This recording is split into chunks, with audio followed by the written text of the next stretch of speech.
Leamos la palabra de Dios, Hechos de los Apóstoles, capítulo 26, verso 16. Hechos de los Apóstoles, capítulo 26, verso 16. El Señor le dijo a Pablo: pero levántate y ponte sobre tus pies, porque para esto he aparecido a ti, para ponerte por ministro y testigo de las cosas que has visto y de aquellas en que me apareceré a ti. ¿Qué se repite aquí? Quisiera que usted partiera y estudiáramos la palabra a partir de lo que aquí se repite. ¿Qué le estaba diciendo el Señor a Saulo cuando lo llama, cuando digámoslo así, lo selecciona para esta labor ministerial y de ser testigo? Que ya hemos aclarado que son dos cosas diferentes. Una cosa es servir y otra cosa es ser testigo. Y decía que sin ser testigo difícilmente se sirve.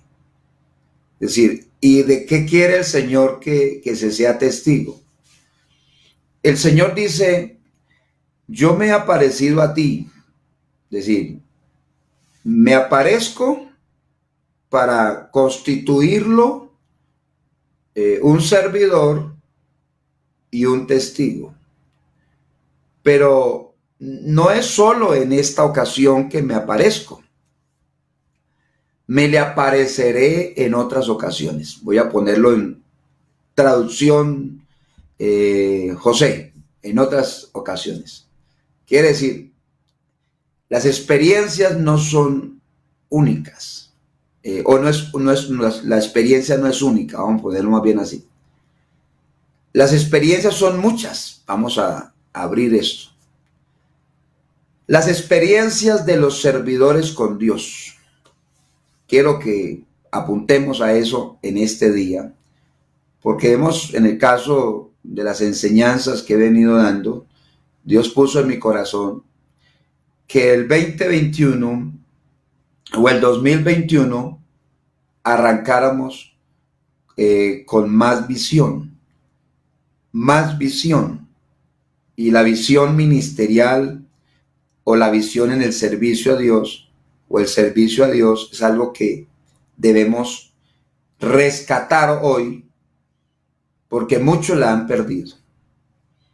Creyentes hay muchos, pero servidores no muchos. Es decir, tengan en cuenta eso. Miembros de la iglesia hay muchos, sí, gracias a Dios, pero servidores en las iglesias ya no son muchos. Al menos en el contexto bíblico de lo que es ser servidor. Si revisamos, se nos ha embolatado la visión a muchos. Perdone que diga así, pero lo digo generalizando de alguna manera, porque en muchas iglesias hay ausencia de visión por el servicio, por lo que llamaríamos ese deseo, ese anhelo de trabajar en la obra de Dios. Hoy se quiere disfrutar del servicio de otro, del trabajo de otro, y eso es un problema espiritualmente serio. Por eso hoy hicimos una labor que la vamos a seguir haciendo, y es trazando tareas, actividades propias de la obra del reino de Dios en estos devocionales. Yo creo que Dios nos está diciendo: no solamente prediquen, hagan. Alguien me dijo: pues que predicar es hacer. Sí, pero yo pienso de que muchos nos estamos quedando solo con predicar y no estamos haciendo más. Yo mismo me pongo en esa condición. Yo digo, bueno, yo además de predicar, ¿qué más hago?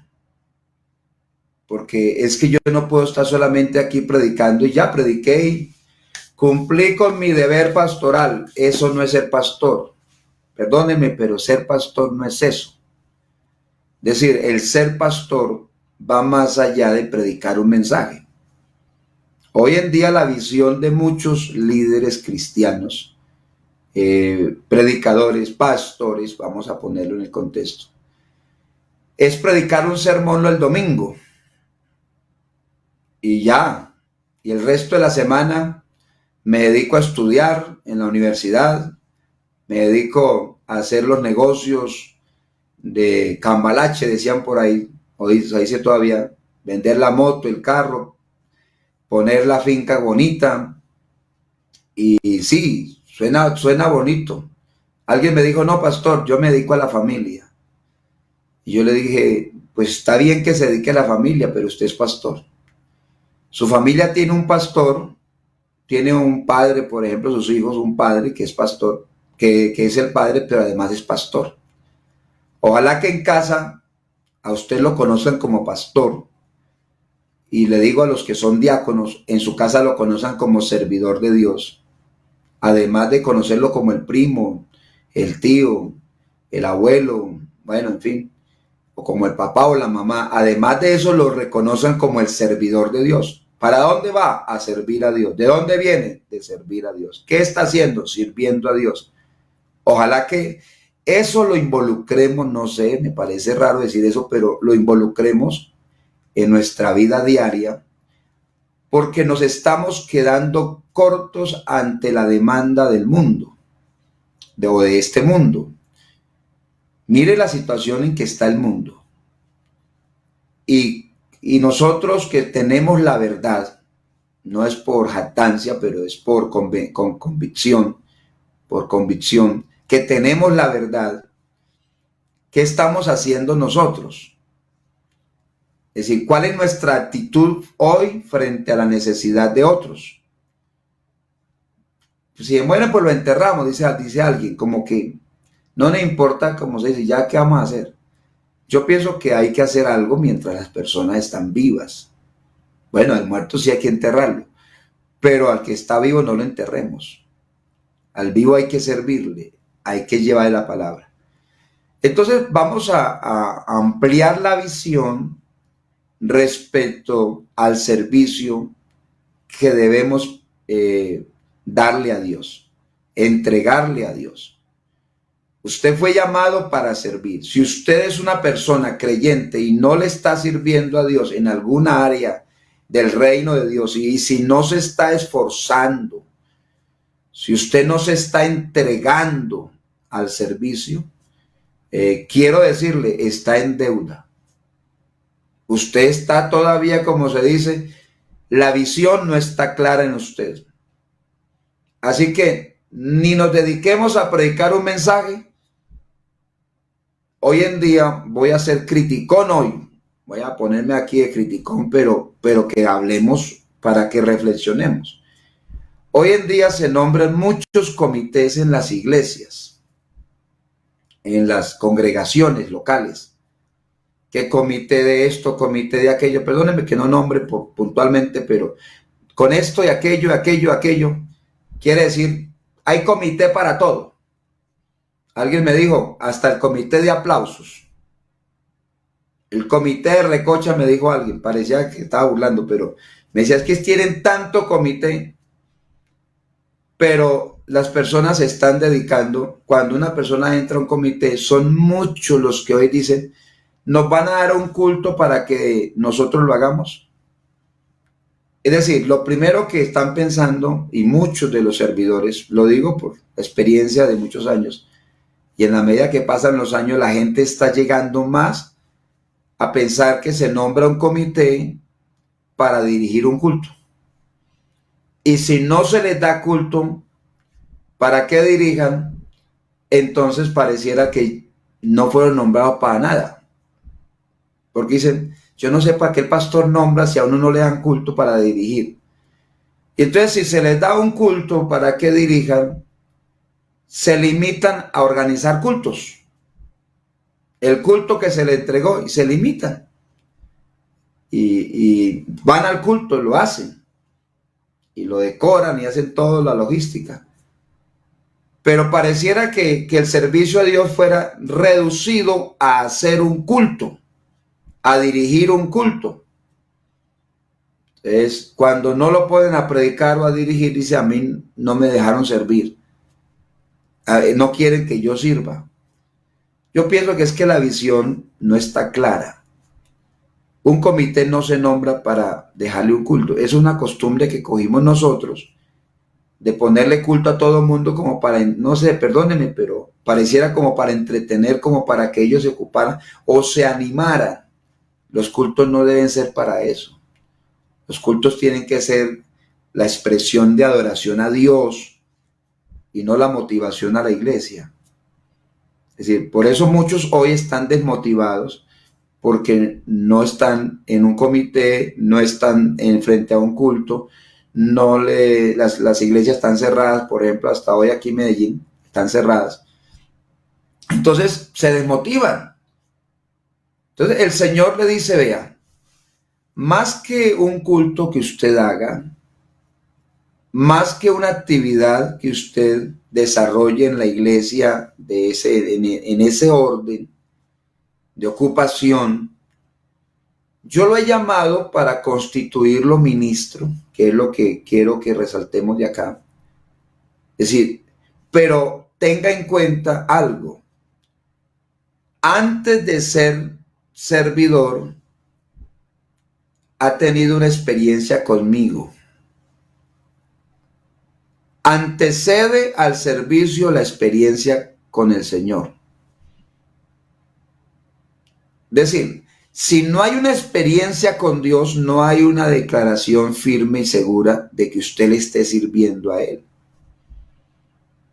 Porque el servicio a Dios se soporta, he hablado de la plataforma para servir a Dios, se soporta en una experiencia con Dios. Primero está la experiencia y luego está el servicio. Por eso el Señor dijo, quédense en Jerusalén, quédense. Como alguien pudiera interpretar, qué ganas de salir corriendo, qué ganas de hacer las cosas, si usted no busca la fuente, si usted no se llena. Es como un día que yo tenía una moto y tenía que salir de viaje a otra ciudad donde yo pastoreaba, porque estaba de visita en mi casa con mis padres. Y cuando arranqué, sentí que la moto se ahogaba porque no tenía gasolina. Se aceleró una vez mostrando que no tenía gasolina. Y la bomba de tanquear estaba muy lejos. Usted se imagina, para mí eso fue, decir, ya me imaginé, me voy a quedar empujando esto aquí no funciona. Una moto es para uno montarse en ella, no para empujarla. Y yo dije, pero sin gasolina esto no funciona. Muchos quieren servir a Dios como empujando la moto en ese sentido, en esa comparación, sin gasolina. Y yo diría, la gasolina en este sentido es su experiencia con Dios. Dios le dice a este hombre, levántate y ponte sobre tus pies. Dice, porque para esto he aparecido a ti. Otras palabras, uno no le puede decir a alguien, voy a ser también puntual en esto, porque a veces nosotros queremos poner gente en el servicio, en las congregaciones. Como pastor lo digo, lo he hecho, he cometido el error también, de tratar de poner la gente en el servicio para que le sirvan a Dios, pero no he hecho el trabajo yo mismo bien hecho, de ponerlos en contacto con Dios, para que se llenen de la presencia de Dios, para que tengan una experiencia con Dios y que Él los envíe al servicio. El problema puede estar ahí en muchos. Si a mí me ha pasado que soy consciente de esta doctrina, y es que muchas veces me he preocupado por lo que va a hacer la persona y no por lo que la persona en su relación con Dios debe mantener. Porque uno muchas veces deja como que ya el hermano, pues en su experiencia con Dios ya sabe cuál es su responsabilidad, ya él debe entender eso. Nosotros casi no revisamos la relación que el creyente tiene con Dios. Casi no le preguntamos, casi no nos metemos porque pensamos, claro, eso es como muy personal, muy íntimo. Pero creo que antes de poner a alguien a servir debiéramos fijarnos en qué tanta relación tiene él con Dios. Porque sí preocupa que hayan tantos servidores sin tener comunión con Dios, sin tener una buena relación con Dios. No mantienen una relación con Dios. Entonces, no puede uno decirle a alguien, levántese, que es lo que nos está pasando hoy en día. Hay personas que me dicen o me escriben, pastor, deme una palabra profética. Pastor, predíqueme, dígame algo.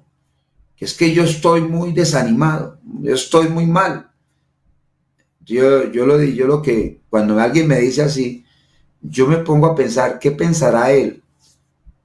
Que una palabra profética de una vez lo levanta, porque eso es lo que algunos están haciendo.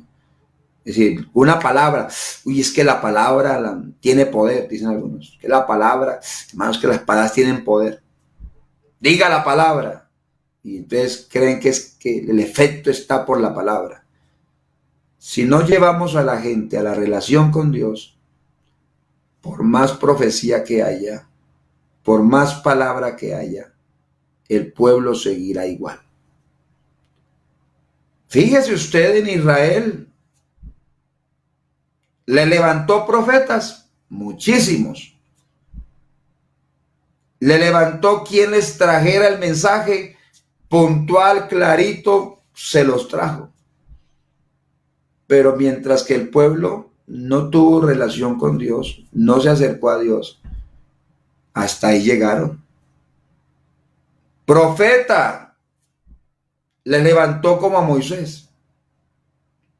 Y usted ve, le levantó profeta 40 años por un desierto.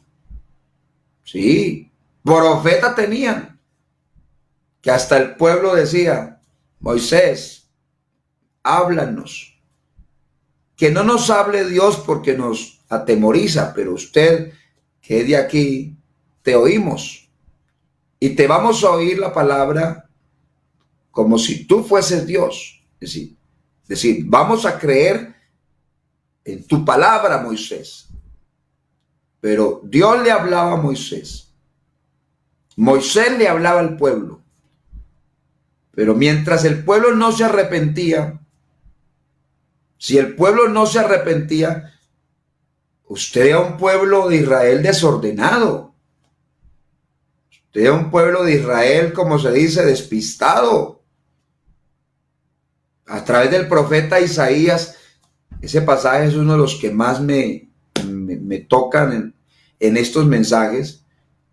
Cuando uno dice palabra profética, se dice que Isaías es el profeta mesiánico o uno de los profetas mesiánicos. Es decir, como se le llaman profetas mayores. Es decir, porque sus escritos, como se dice, sus profecías fueron muchas. Por eso se le ha llamado profetas mayores. Al menos algunos lo han llamado así. Y el profeta mesiánico, con tal de ser, con más que fuera mesiánico, más profeta, pero ¿qué le profetizó a través del profeta de Isaías? ¿Qué le dijo Dios a Israel? Pueblo de Sodoma y de Gomorra. Ellos no eran Sodoma y Gomorra, pero les dijo, ustedes son igualitos a Sodoma y Gomorra. Dice, ustedes están igualitos. Y el Señor fue muy fuerte, pero es que, ¿qué más podía uno hacer el Señor con un pueblo así? Dice, vea, el buey su dueño y el asno, dice, el pesebre de su Señor. Dice, pero Israel no entiende. Y el problema es ahí. Cuando la persona, por más que diga yo soy creyente, como Israel, yo soy el pueblo escogido de Dios, yo fui libertado de la esclavitud de Egipto, el Señor me ha bendecido, el Señor, vea, usted puede decir todo eso, pero si su relación con Dios no la mantiene, pueblo de Gomorra y de Sodoma, le dijo el Señor a Israel. Por más que sea su pueblo, por más que sea, algunos quieren ser consentidos por Dios, pero no dejarse, como uno diría, o no quieren oír a Dios, no quieren ser tratados por Dios.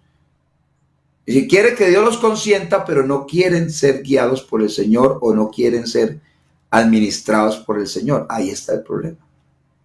No quieren que mantener una relación con Dios. Muchos tienen buena relación con los pastores, pero no con Dios. Uno conoce en la iglesia eso. Muchos en la iglesia tienen la iglesia como un asunto de visión administrativa empresarial. Como que algunos dicen, vamos a hacernos amigos del gerente de esta empresa. ¿Quién es gerente? El pastor. Vamos a ir. Y son muy amigos del pastor, pero no amigos de Dios.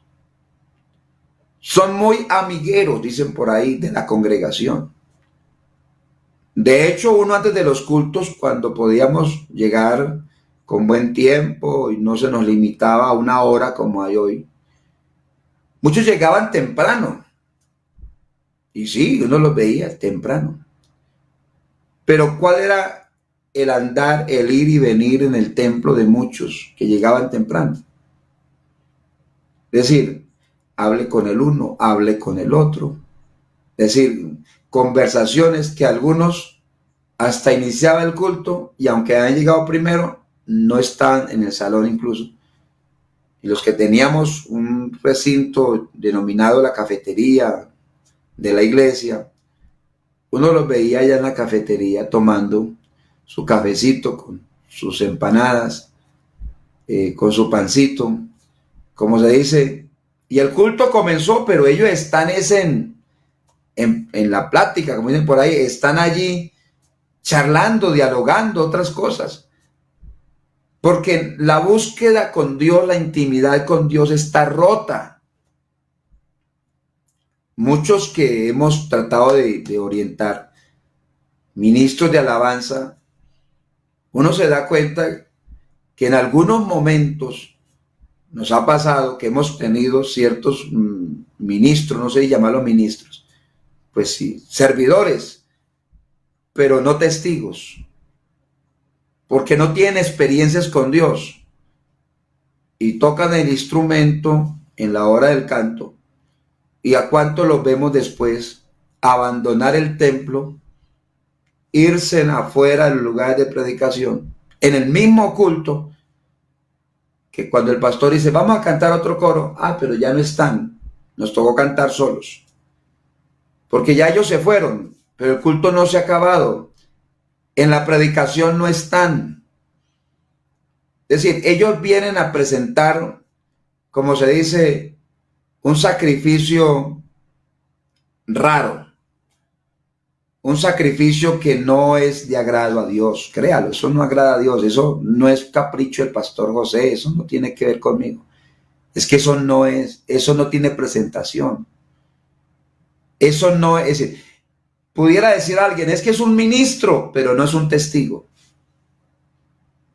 Es decir, el testigo es aquel que participa de esa experiencia. A eso me refiero, testigo.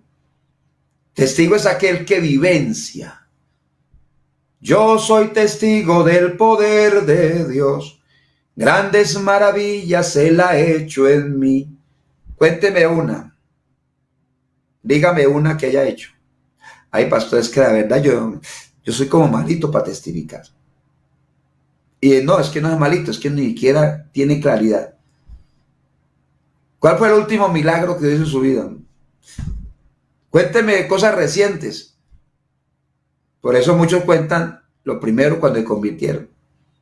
Sí, muy bonito, pero lo de ahora, tiene que ser testigo es hoy, de lo que le pasó esta mañana, de lo que le está pasando ahora.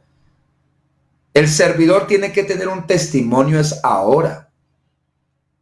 Así que vuelvo al tema, la persona no se levanta porque yo le profetice, porque yo le diga la palabra, Profetiza, profetiza. Sí, pero si el Espíritu de Dios, si la presencia de Dios no entra, la persona no deja entrar la presencia de Dios, los huesos seguirán secos. Porque lo que hace mover los huesos secos, oíd palabra de Jehová. ¿Y qué hizo que los huesos se juntaran cada hueso con su hueso? El Espíritu de Dios. Huesos secos, oíd palabra de Jehová. Yo os enviaré tendones. ¿Y qué unió todos esos huesos con los tendones? ¿Quién lo unió? El Espíritu. Carne venga sobre ellos. ¿Y quién fue el Espíritu? Por eso se le dijo a Ezequiel, profetiza, al Espíritu profetiza.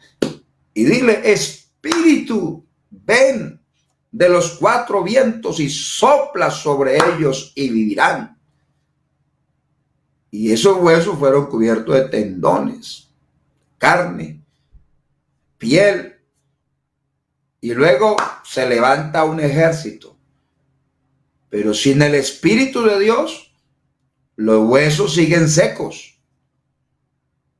Hay creyentes secos, servidores secos, sí, secos en gran manera. ¿Qué les falta? El Espíritu de Dios. El Espíritu de Dios. El Espíritu de Dios es lo que opera en la vida de una persona. Si usted no tiene el Espíritu, como se dice, hay una porción que hay que interpretarla correctamente. Si usted no tiene el Espíritu de Cristo, no es de Él. ¿A qué se refiere? Si usted no tiene el carácter de Cristo, como dice, el modelo es Cristo, y si usted no vive en ese modelo, no es de Él. Ese pasaje no se refiere al bautismo del Espíritu Santo, para que aclaremos doctrina. No se refiere al bautismo del Espíritu Santo, porque algunos lo están interpretando mal y creen que eso se refiere al bautismo del Espíritu Santo. Eso no se refiere al bautismo del Espíritu Santo. Se refiere a la obra del Espíritu Santo que guía a una persona a la verdad, y en esa verdad es perfeccionada. Y esa verdad es, el Espíritu Santo comenzó a hacer una obra en su vida. Algunos están esperando el bautismo del Espíritu Santo pensando que cuando el Señor los bautice es que comienza la obra en ellos. Más que yo me porto así de mal y re mal, dicen algunos, porque como yo no he sido bautizado con el Espíritu Santo, como alguien diría, entonces tiene carnet, licencia para pecar. No, eso no tiene presentación. El Espíritu Santo tiene que estar obrando en la vida del que no ha sido bautizado con el Espíritu Santo. Comprendamos esas dos cosas. Es decir, el Espíritu Santo obra a través de la palabra. Y usted tiene que ser perfeccionado a través de la palabra. El creyente en ese perfeccionamiento. Hermano, como yo no recibo el Espíritu Santo, ¿yo para qué oro? ¿Cómo así que para qué oro? Es que el Espíritu Santo, el bautismo no es para que usted ore. Pastor, es que yo sin el Espíritu Santo, hermano, yo no soy nadie ni soy nada. ¿Quién le dijo a usted eso? ¿Quién le mostró un camino que no es correcto? ¿Quién le dijo? Usted que no ha sido bautizado con el Espíritu Santo, pero la obra del Espíritu Santo se tiene que iniciar en su vida. Por ejemplo, el nuevo nacimiento, la regeneración, que usted sea una nueva persona. Y en esa regeneración o nuevo nacimiento, usted debe tener una relación con Cristo fluida. Algunos piensan de que la persona sin el bautismo entonces no tiene relación con Cristo. Esto no es cierto. Yo he visto a muchos de mis hermanos y yo mismo antes de ser bautizado con el Espíritu Santo, esa experiencia. Yo tuve, como se dice, experiencias anteriores, que no era la experiencia del bautismo, sí, lógico, pero experiencias con Dios gloriosas, maravillosas, momentos muy especiales.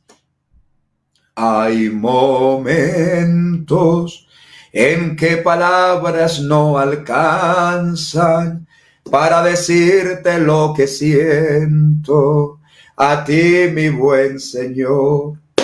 Hay momentos en que palabras no alcanzan para decirte lo que siento a ti, mi buen Señor.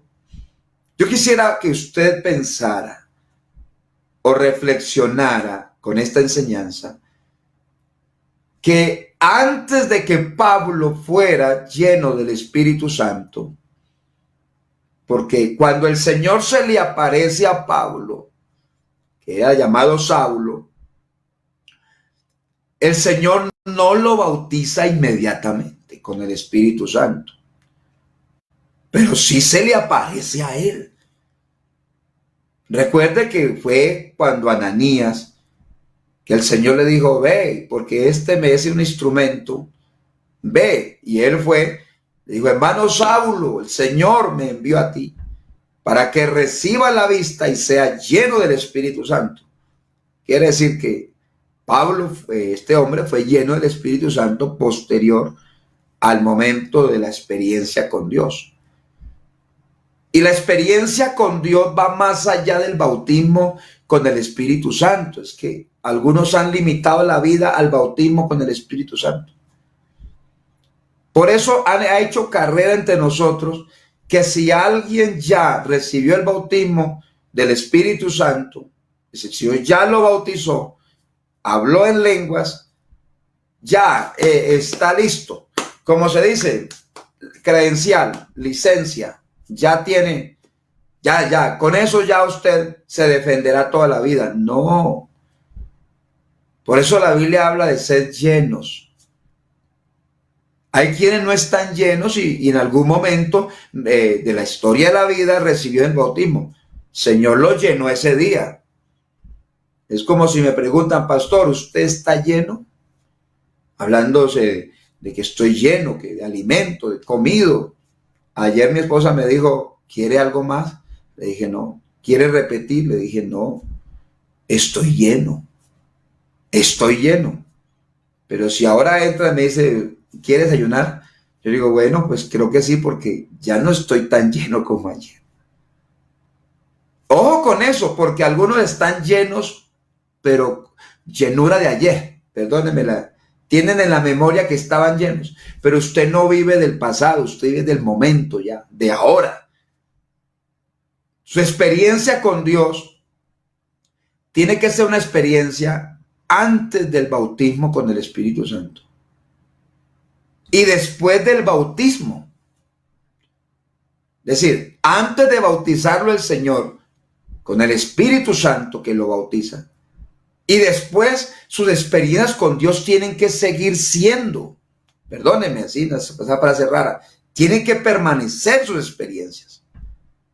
No trate de levantarse sin esas experiencias, porque hay creyentes que no se levantan en las congregaciones. ¿Por qué no se levantan? Alguien me dijo, porque no me dan cargos.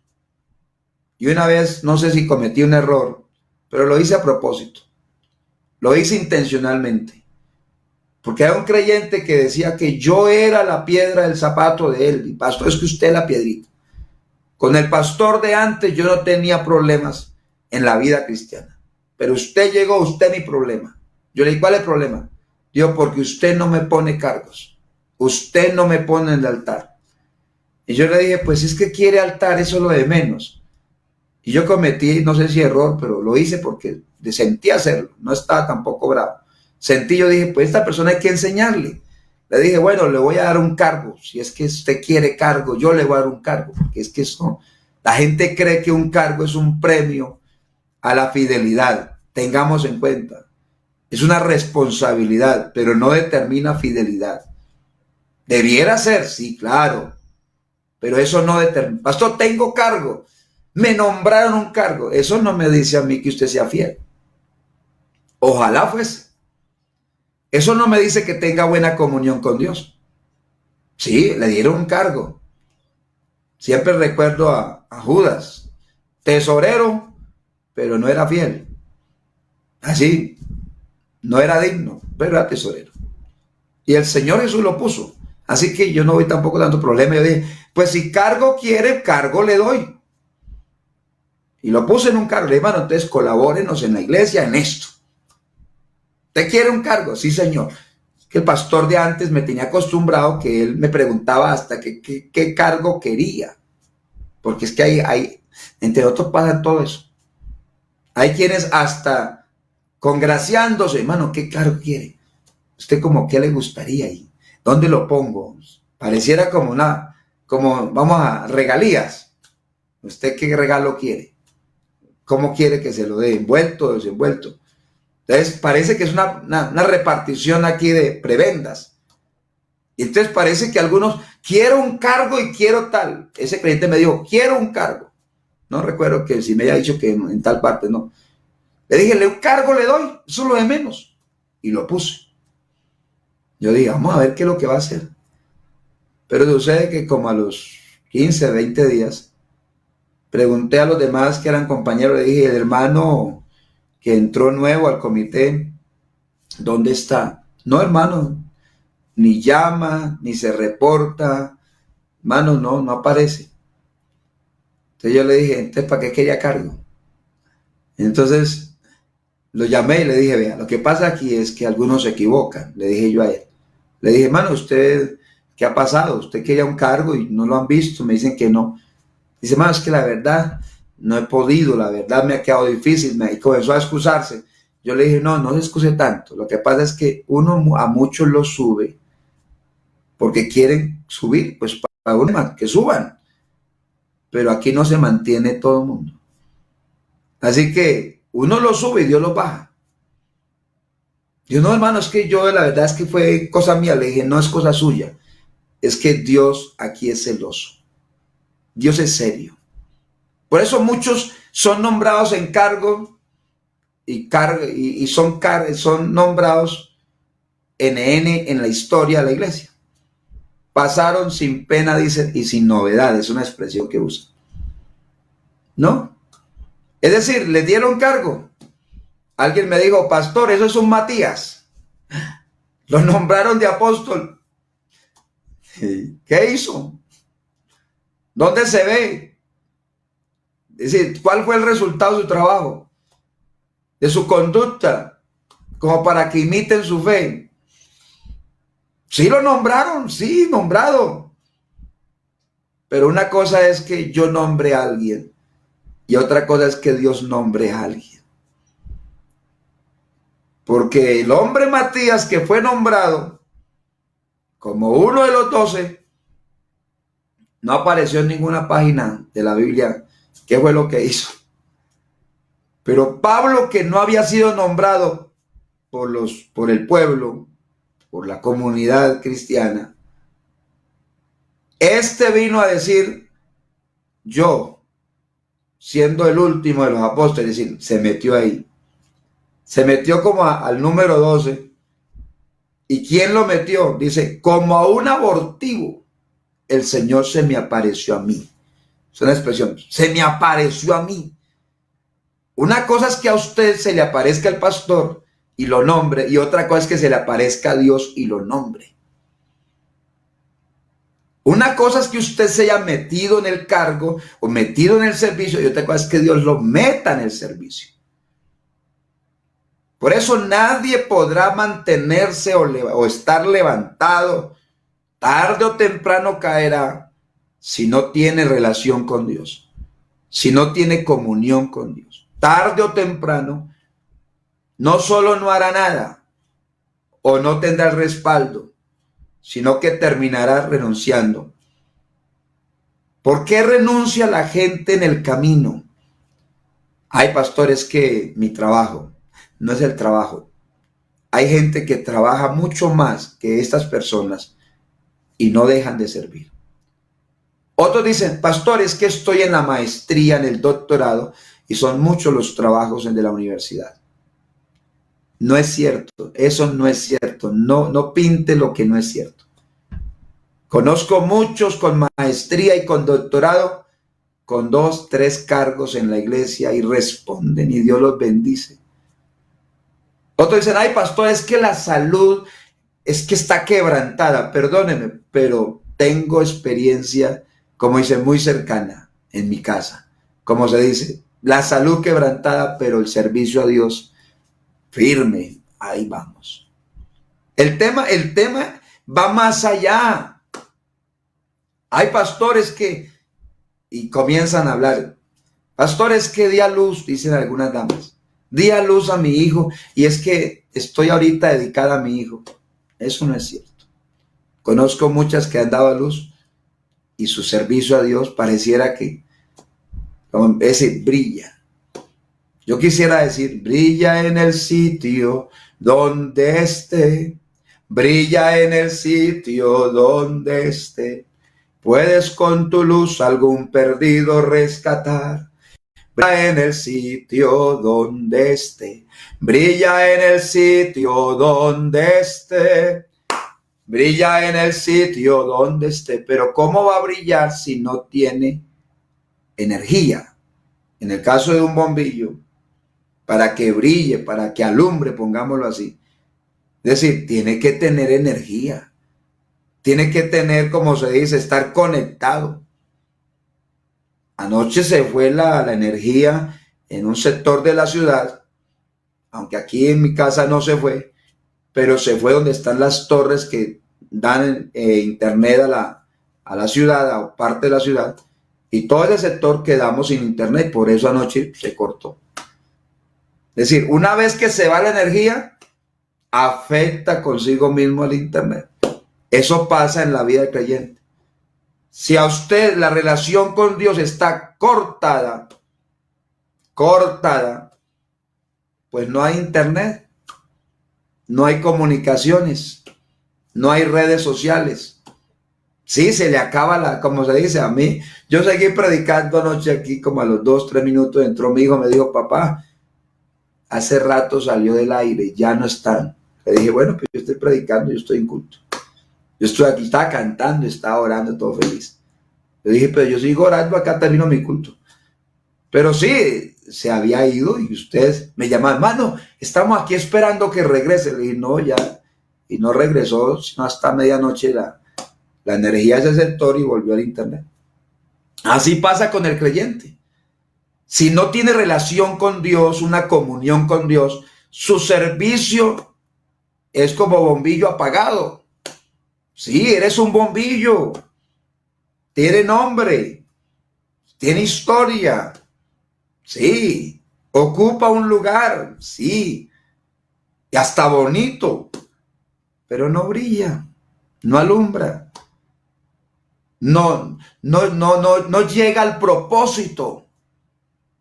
Así que esto lo digo para que revisemos que no podemos solo pensar en decirle a alguien, levántese. Hermano, levántese en el nombre de Jesús. Pero usted no tiene esa relación con Dios, esa comunión con Dios.